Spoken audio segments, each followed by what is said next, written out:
Brothers, let's talk a little bit about limiting beliefs and relapses. Every one of us has limiting beliefs or a limiting belief that is attached to our slips or our relapses. And it's based on a story that we're telling ourselves. It's different for different guys. I was abused as a child. I grew up in a dysfunctional family. I abused somebody as a result of my out-of-control behavior. The secrets. I watch some sort of pornography that fills me with shame. And every day or every other day I think about it, and it holds me back. I'm not worthy of being loved. Whatever the story is that you are telling yourself, brother, it's holding you back from every other thing in life. Usually multiple areas of internal and external reboot capital. Maybe you want deep intimacy in a relationship and you're already there, but you can't create it because you don't feel you're worthy of being loved because of that story you're telling yourself. Maybe you're doing well financially, but you'd like to do more. You dream of doing more, but you can't. You want to help others. You want to contribute to the world, to your church, to a charity. There's something you want to do, but you just can't. You don't know how to set yourself up financially to do that, or you can't seem to find the time, or you always sabotage yourself. Maybe you're seeking intimacy. You're not in a relationship, but you want to be in one. Maybe you have a health issue. Maybe you're overweight. Maybe you want to look a certain way. Maybe due to the way you live, you're now facing persistent health issues of some sort. But you just can't seem to find the motivation to just deal with it and do what's necessary. Every time you relapse, you reinforce that when you do not use this system. And what I mean is, when you do not train yourself to look at this as data. When you just go with your emotions, oh, I relapsed, therefore, and you just go into autopilot, therefore I am, and you will notice that everything that comes up is a reinforcement of your past self-image. And all of that keeps you stuck. Doesn't matter whether you're your 30s, your 40s, your late 20s, your late teens, it doesn't matter. You will just stay stuck in that same place. There are men who are in their 30s, 40s, and 50s that in some areas of their reboot capital, internal reboot capital, they still feel the same as when they were 17 and when they were 16. Even with their finances, even with their relationships. We have men still acting like they're 16 when it comes to women. Emotionally, they just haven't grown. It's not because you didn't have opportunities. You did.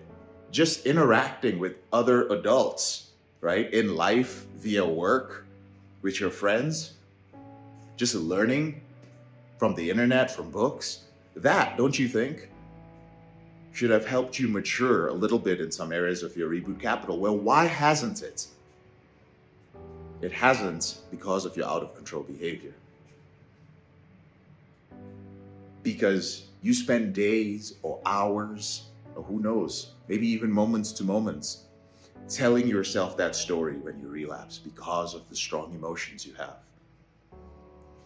This is one of the reasons why in traditional recovery, we're just looking at this as purely data. It's not really encouraged. And what I mean is that if you were to slip or relapse, it's viewed as a failure.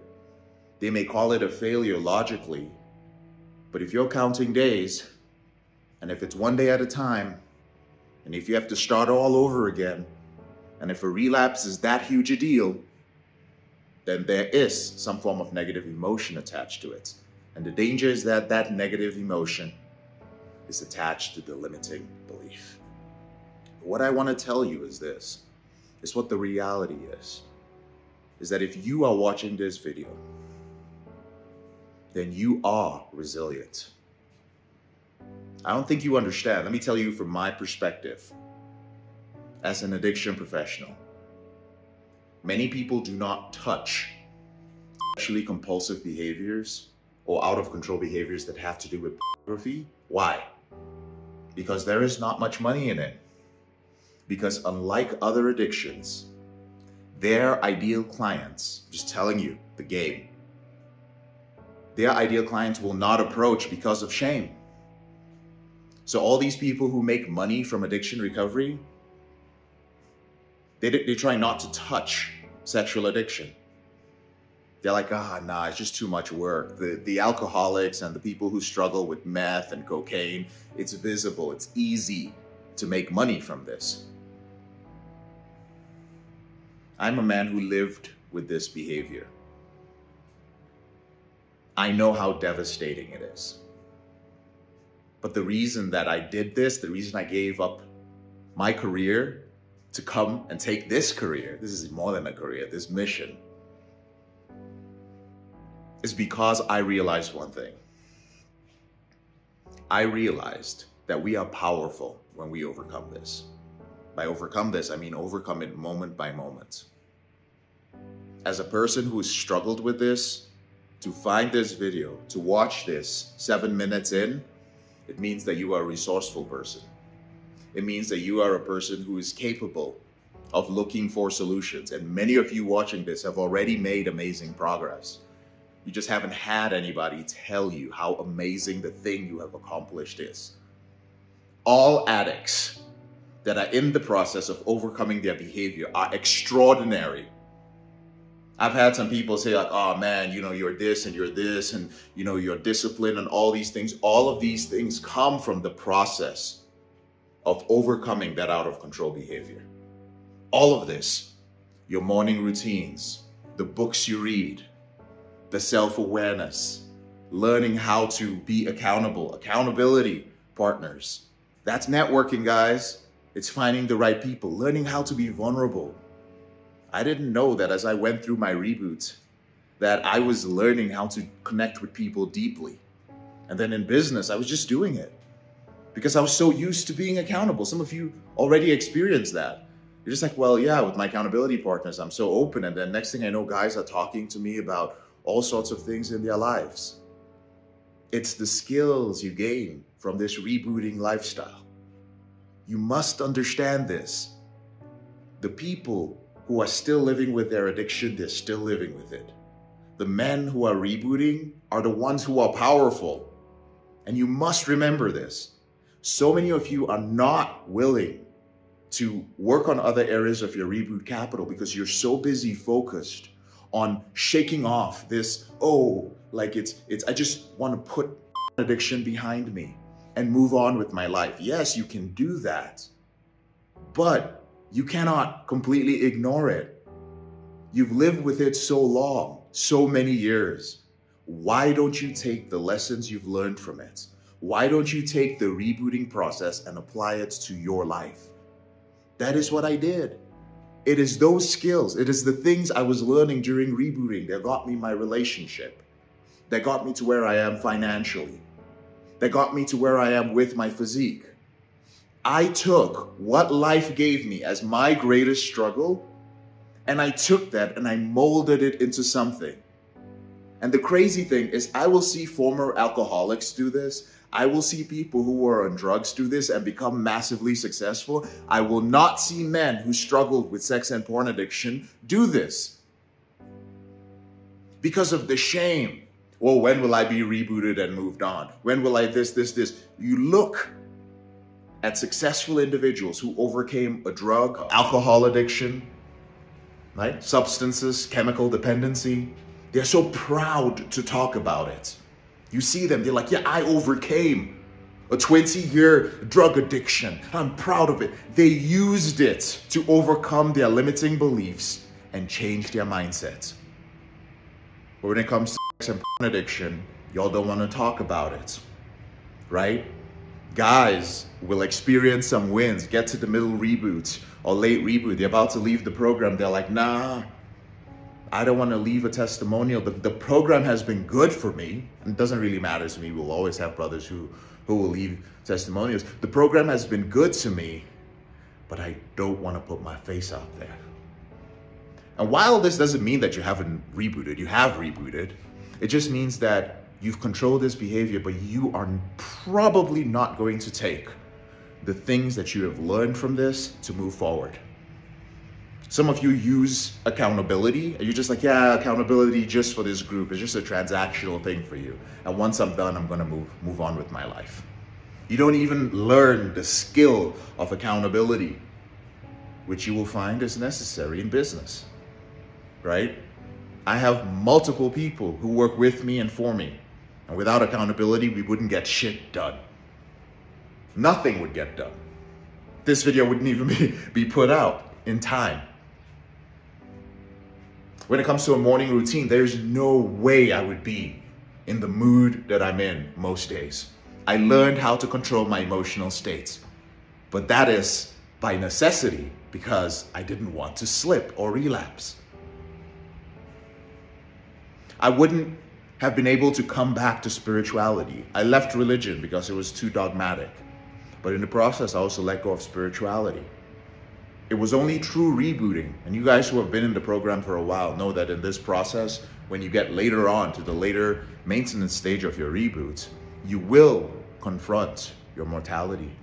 You will ask yourself the question, you will realize that beyond the coping strategies and skills, you need more. But rebooting brought me back to God. I'm not saying this in a religious way. My Christian brothers, my Muslim brothers, oh, it brought him back, he was saved. No, it brought me back to the universe, to God, to this thing within me. It brings you back to everything, brothers. My point is, you are powerful. Do not shy away from the work you're doing. Embrace it. Do the reboot work.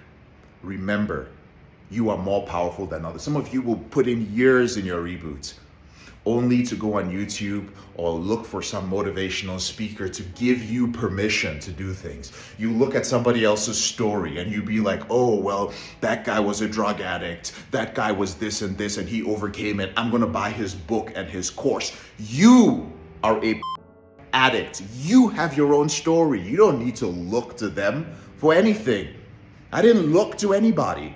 I just looked at my own struggle and I used my own struggle to do this, to create the life I wanted to create.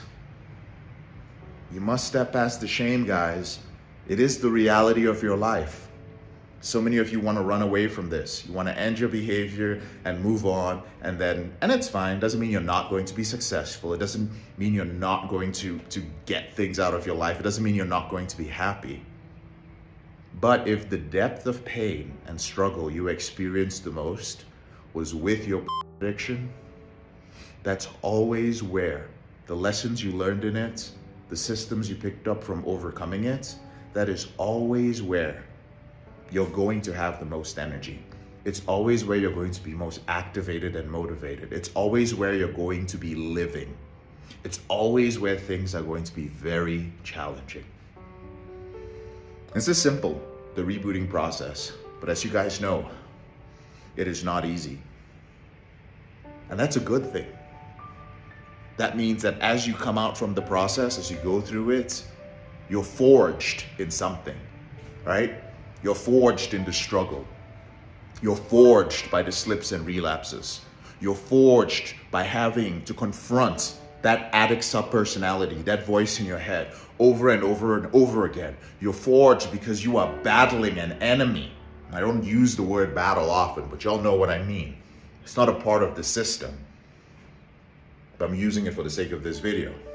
You're battling an enemy over and over again. Sometimes you're battling this enemy from morning till night.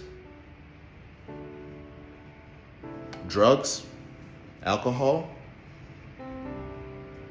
they're not required in life.